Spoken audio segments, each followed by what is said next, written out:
Well, I think this is going to be the granddaddy of debt creation if this bill passed. And we don't have the details. We have some of their suggestions, but we don't have the details on how they're going to pay for this.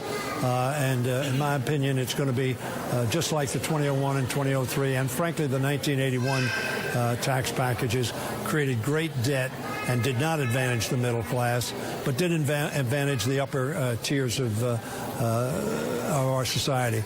The way President Trump says it should be able to work in a bipartisan fashion. In fact, the last great tax reform, significant tax reform, was in 1986, some 30 years ago, when Republicans and Democrats worked together, when O'Neill and Speaker O'Neill and President Reagan worked together, when Rostenkowski, a Democrat, and Packwood, a Republican, worked together. That's the way we ought to do it. We're not going to get tax reform without that.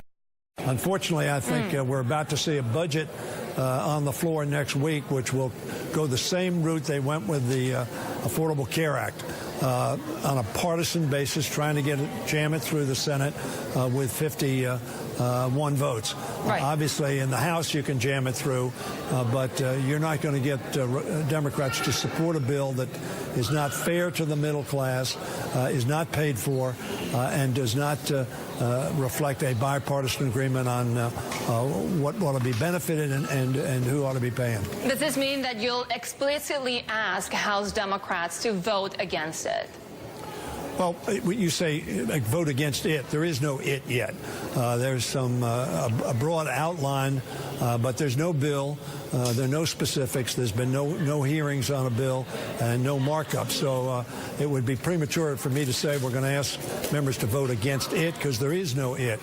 But certainly we're going to send the message, and Richie Neal of Massachusetts, who's our ranking member of the Ways and Means Committee, has made it very clear that A, it's got to advantage the middle class. B, it's got to not balloon the deficit, and be balanced and paid for.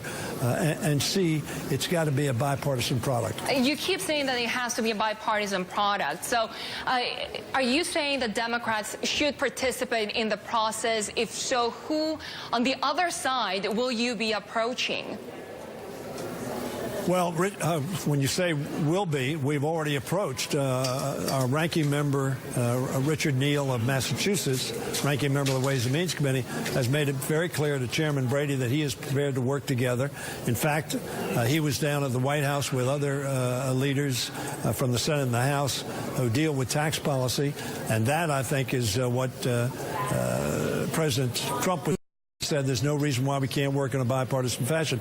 There may be no reason, but it hasn't been done. It hasn't been pursued. We were not invited to the meetings.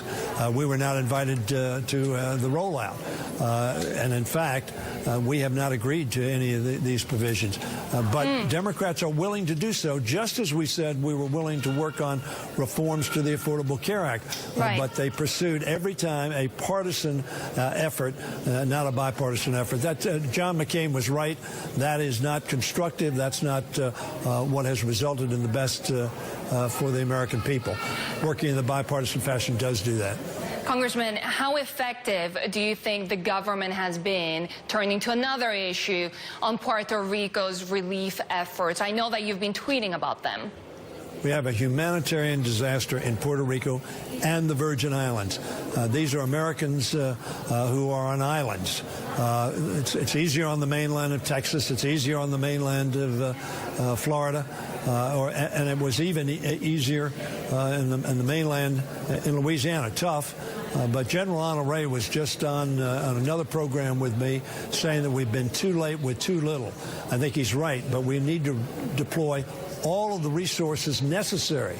I don't know what those are, but we have General Buchanan, General Kim have been asked to coordinate these efforts in the islands.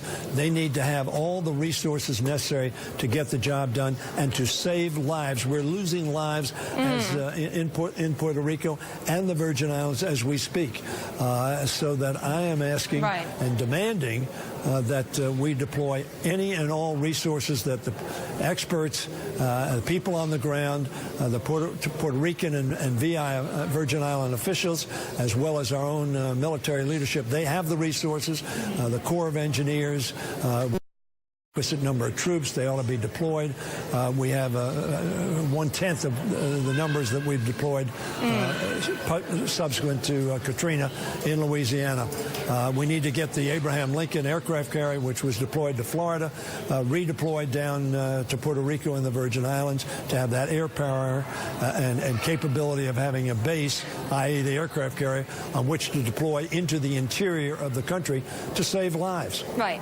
And it's no wonder that you believe that this has been actually put behind, given all of the distractions that are happening right now in domestic politics. At least today, though, it was a good, very bright day in terms that the House Majority Whip Steve Scalise just returned to the job for the first time. Very emotional return.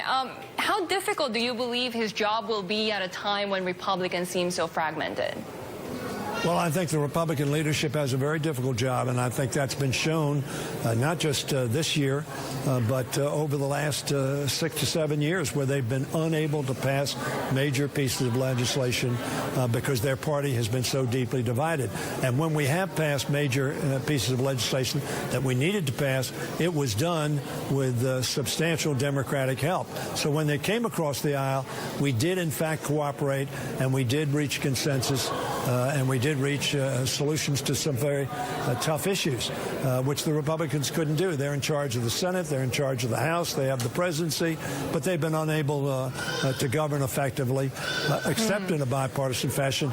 And we would urge them to do so on this issue and any issue that comes down the pike, including tax reform.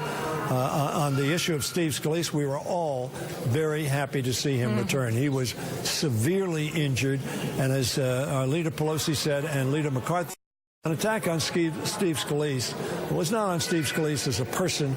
It was on Steve Scalise, the congressman, the Republican leader. That kind of attack is an attack on all of us. It's an attack on democracy. It's a resort to violence where we ought to resort to peaceful discussion and democratic processes to resolve our differences.